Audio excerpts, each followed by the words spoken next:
Hey guys, what's up? It's Josh WRB here, bringing you another review, and today I am reviewing Resident Evil, The Last Chapter, starring Milla Jovovich, or Jovovich, whatever, however you want to say it, I don't know. I say Jovovich because there is a J in her name. I know it's probably silent. Who cares? So I interrupt this review to thank Irish Boy for requesting this review for me. If you guys want to request any more movies for me to review, put them down in the comment section below. Thanks, guys.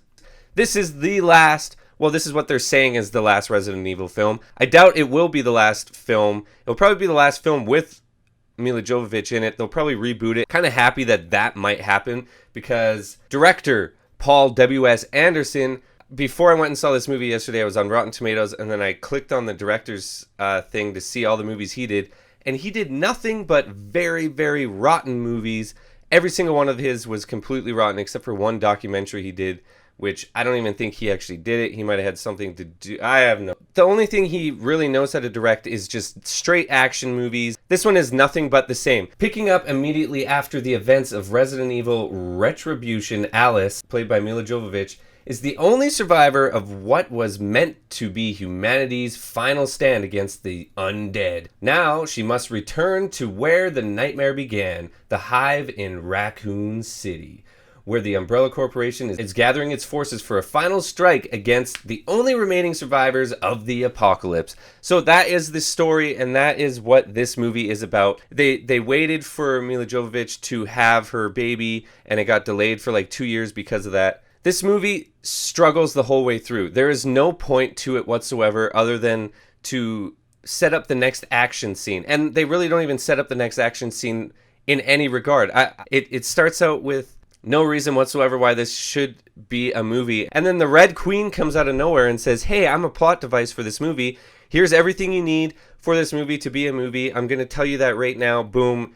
And without the Red Queen, there would be no point to this movie whatsoever. And it really, the whole story, if you can call it a story to this movie, really, like, it goes against everything that was a story in previous movies as well. Because I remember the Red Queen and being depicted of someone else's daughter, and in this one they switched the character of whose daughter it is, and obviously they've updated the graphics and stuff like that, so the Red Queen actually looks a lot better. You can tell they had to recast the Red Queen as another little girl for this one, so it's really weird, and it seemed almost like a parody of itself. Other than Milla Jovovich looking really good in this movie, there's no other redeemable qualities to it. There's shaky cam throughout.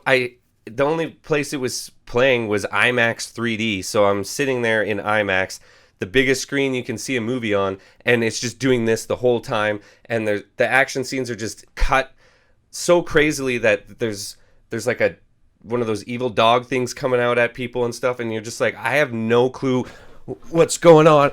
I'm just seeing it over here and then over here, and literally that is the whole movie, and it is so like in your face and so shaky cam, and the editing is so stupid that you literally don't know what's happening, and it just ended up pissing me off at the end because I was like, man, I do enjoy this franchise as a whole. Like, I grew up playing the video games and they're actually scary, and I think if the movies followed less about Alice's story and stuff like that, and actually went into an actual horror genre, like the fact that it was shaky cam the whole time, there was no urgency in this movie. Like, there's almost no dialogue too. Like, Paul W.S. Anderson wrote and directed this. He also wrote and directed most of the other ones, so that just kind of goes to show. The last two Resident Evil films that I watched, I was like, man, this looks like what happened with like Feast. So like the first Feast was good. It was funded and produced and all that stuff by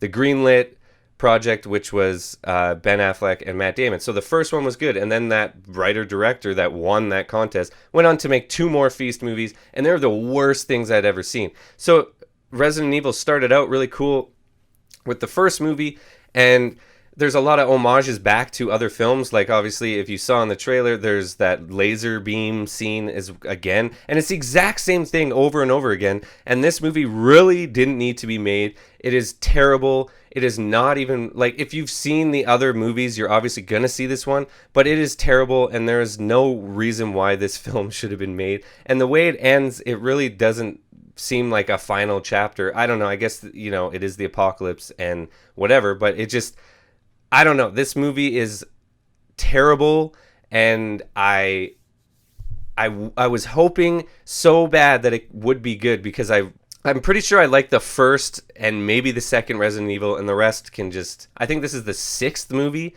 So 1 and 2 were decent, and then 3, 4, 5, and 6 are not. Well, actually, I don't even remember. I'd have to go back and see which ones I actually liked, and I don't even know if I went back and watched the first one, if I would even like it nowadays compared to when I watched the first one back then. Nowadays, movies being made so well, movies like this just don't fit in, and I guess that's why it is being released in January. That's where movies go to die and be forgotten about, and I am definitely going to forget about this movie as soon as I stop talking about it. So this movie is getting 1 bottle out of 6. There was some cool action scenes, but that's about it, and there's really no other redeemable qualities to this movie. I really will never watch this movie again. So yes, 1 out of 6. So my question for you guys is, what's your favorite Resident Evil movie? And if you saw this one, what was your favorite part? Did you guys actually like this movie? Let me know in the comments down below. Thank you guys so much for stopping by. We'll see you next time. Don't forget to click this video you see on the screen. You might actually like it. Hit that subscribe button if you haven't already. Have a nice day, guys.